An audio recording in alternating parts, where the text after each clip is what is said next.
श्रीमद् भागवत गीता हिंदुओं का पवित्र ग्रंथ है, जिसमें 700 श्लोक एवं 18 अध्याय है।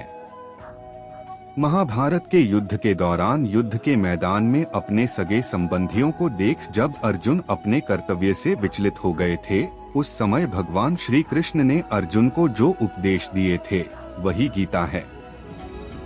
भागवत गीता में जीवन के हर एक प्रश्नों का उत्तर समाहित है। जो मनुष्य गीता को पढ़ लेता है वह जीवन के सभी दुख, वासना, ईर्ष्या, क्रोध, लोभ, मोह, लालच जैसे बंधनों से मुक्त हो जाता है। भागवत गीता मनुष्य के जीवन को बहुत ही सरल बना देता है, क्योंकि भागवत गीता में जीवन का असली मकसद बताया गया है। इसलिए जीवन में एक बार हर एक व्यक्ति को भागवत गीता जरूर पढ़ना चाहिए और भगवत गीता का ज्ञान जरूर प्राप्त करना चाहिए। भगवान श्री कृष्ण गीता में कहते हैं कि यहाँ सब कुछ बदलता रहता है। कालचक्र में इतनी शक्ति होती है कि वह राजा को रंक और रंक को राजा बना देता है। इस जीवन में एक पल में क्या हो जाना है और दूसरे पल में क्या हो जाना है, इसका आकलन कोई नहीं कर सकता। इस जीवन में कोई भी चीज स्थायी नहीं है। हर एक चीज शुरू होने के बाद उसका अंत अवश्य होता है और फिर नई चीज शुरू होती है। जीवन में दुख आते हैं तो कुछ पल के बाद सुख भी आते हैं। कभी लाभ होते हैं तो कभी हानि भी होती है। कभी जय होता है तो कभी पराजय भी होता है। कभी मान होता है तो कभी अपमान भी होता है। इसलिए मनुष्य को चाहिए कि वह दुख को भी अस्थायी समझकर उसे अपनाए। गीता में भगवान श्री कृष्ण अर्जुन को कहते हैं कि किसी चीज को शुरू करने के लिए कभी कोई सही समय नहीं होता। मनुष्य जब कोई चीज शुरू करता है वही उसके लिए सही समय होता है। जो मनुष्य सही समय के इंतजार में रहता है उसके लिए सही समय कभी नहीं आता और वह कभी भी अपने काम को शुरू नहीं कर पाता। ऐसे मनुष्य जीवन भर सही समय का इंतजार करते ही रह जाते हैं और कभी सफलता प्राप्त नहीं कर पाते। इसलिए मनुष्य को चाहिए कि सही समय की प्रतीक्षा करने के बजाय वह अभी से ही काम को शुरू करें। गीता में कहा गया है कि बीते कल और आने वाले कल की चिंता करना व्यर्थ है, क्योंकि ना बीते हुए कल को बदला जा सकता है और ना आने वाले कल को देखा जा सकता है। मानव को वर्तमान का आनंद लेना चाहिए। भूतकाल में बीते घटनाओं को सोचकर एवं आने वाले कल की चिंता करके मनुष्य वर्तमान के सभी पलों को व्यर्थ गुजार देता है। जो हो गया सो हो गया और जो होगा उसे टाला नहीं जा सकता। इस सत्य को अपनाकर मनुष्य को वर्तमान के हर एक पल का आनंद उठाना चाहिए। हर व्यक्ति दुनिया को अपने अपने नजरिए से देखता है। जिसकी जैसी नजर यह दुनिया उसके लिए उसी तरह है। दुनिया को बदलने से पहले खुद के नजरिया को बदलना जरूरी होता है। जिस दिन आपका नजरिया अच्छा हो जाएगा यह दुनिया भी आपको बहुत अच्छी लगेगी। नजरिया हमारे व्यक्तित्व का बहुत अहम हिस्सा होता है। यही हमारे जीवन यात्रा की दिशा तय करता है।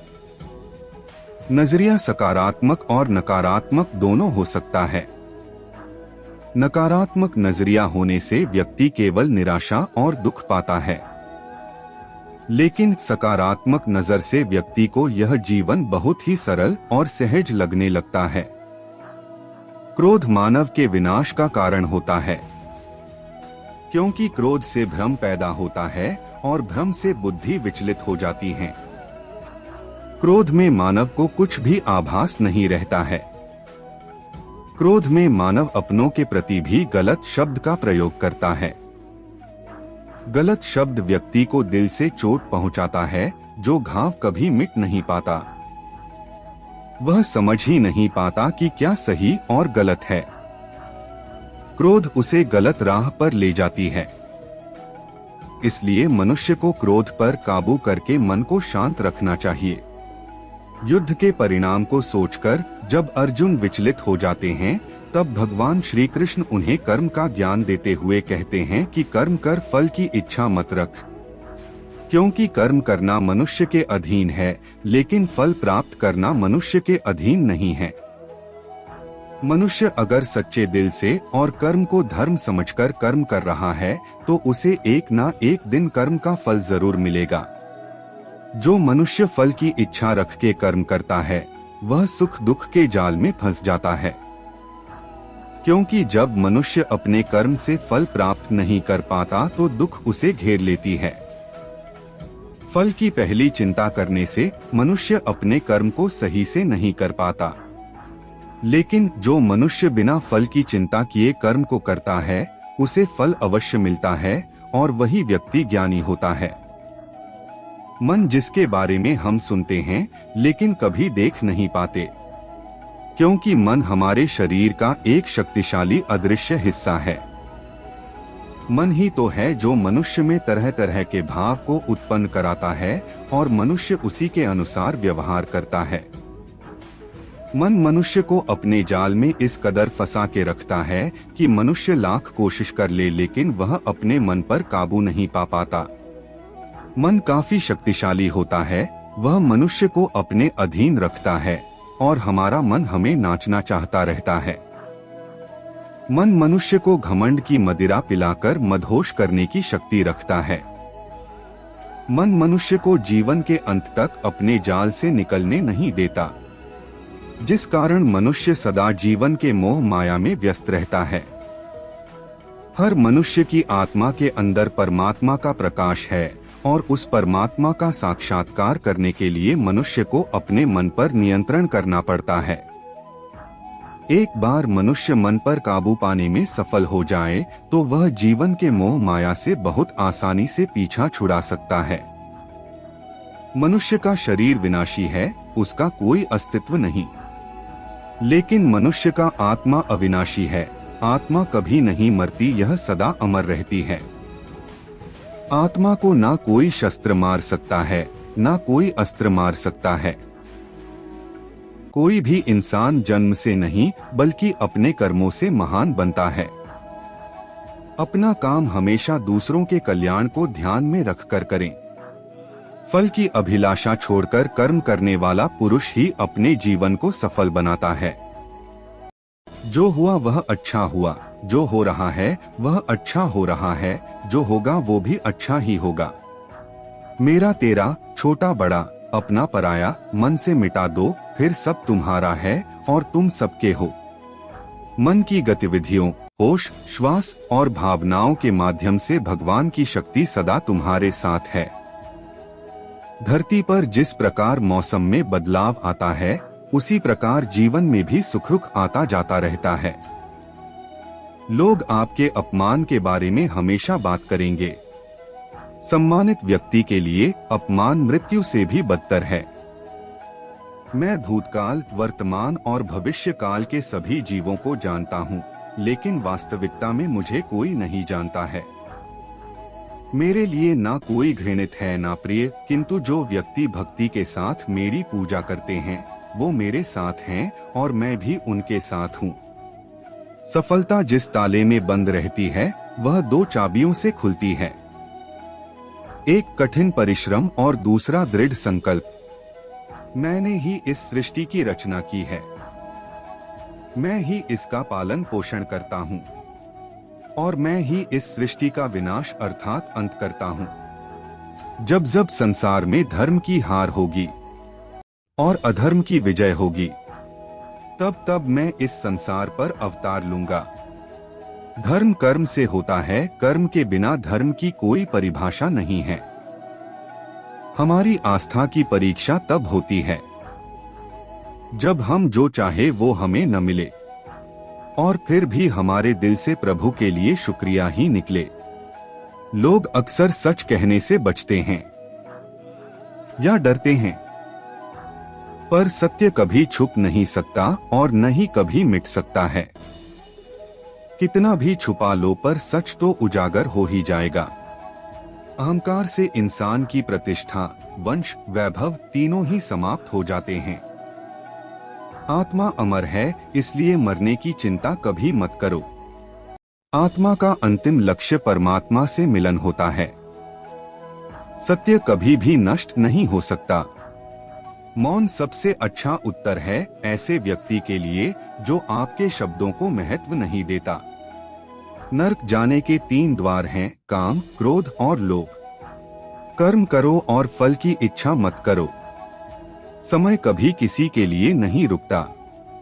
व्यक्ति जो भी चाहे वह बन सकता है यदि वह विश्वास के साथ इच्छित वस्तु पर लगातार चिंतन करें।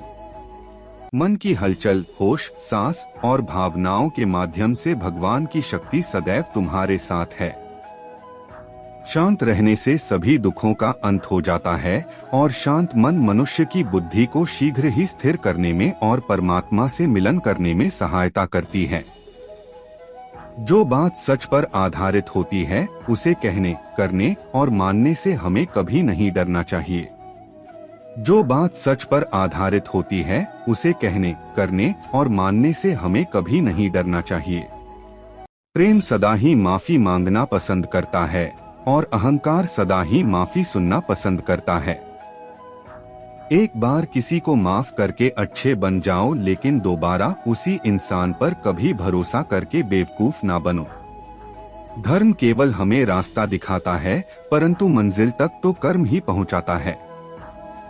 इंसान की इच्छा पूरी नहीं होती है तो उसका क्रोध बढ़ता है और उसकी इच्छा पूरी हो जाती है तो लोभ बढ़ता है। इसलिए जीवन की हर स्थिति में अपने धैर्य को बनाए रखें। जिस मनुष्य के चारों तरफ नकारात्मक ऊर्जा वाले लोग रहते हैं, उस मनुष्य का मंजिल से भटक जाना निश्चित है।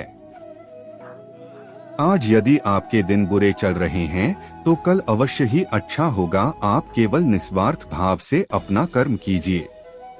जो मार्ग ईश्वर ने आपके लिए खोला है उसे कभी भी कोई बंद नहीं कर सकता है। मनुष्य का जीवन केवल उसके कर्मों पर आधारित होता है। वह जैसा कर्म करता है उसका जीवन वैसा ही हो जाता है। जीवन में आधे दुख इस वजह से आते हैं क्योंकि हमने उनसे आशाएं बना रखी है जिनसे हमें नहीं बनानी चाहिए थी।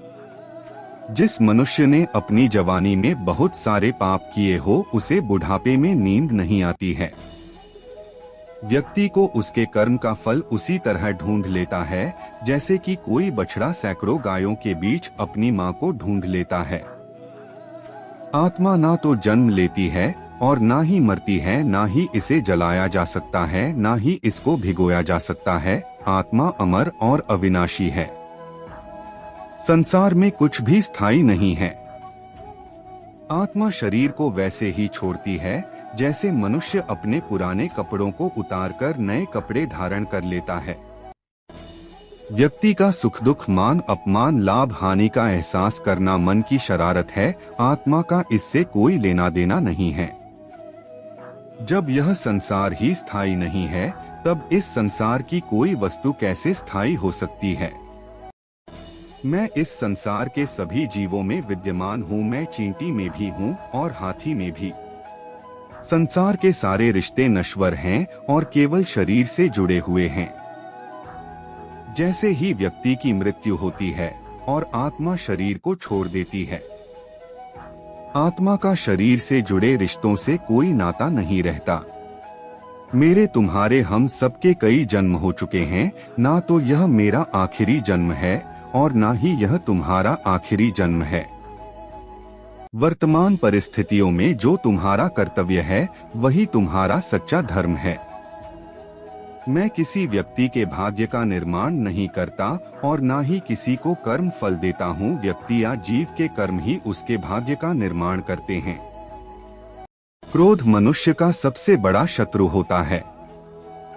क्रोध के कारण मनुष्य की सोचने समझने की शक्ति नष्ट हो जाती है और उस व्यक्ति के पतन में ज्यादा समय नहीं लगता है। मनुष्य कर्म करने से कभी छुटकारा नहीं पा सकता, इसलिए हमें हमेशा कर्म करते रहना चाहिए, क्योंकि कर्म के बिना हमारे शरीर का निर्वाह नहीं हो सकता है। परिवर्तन होना ही इस संसार में स्थायी है, इसलिए मनुष्य को परिवर्तन से कभी नहीं घबराना चाहिए। मनुष्य का अपने मन को नियंत्रित रखना किसी घोड़े के नवजात शिशु को नियंत्रण में रखना जितना कठिन कार्य होता है।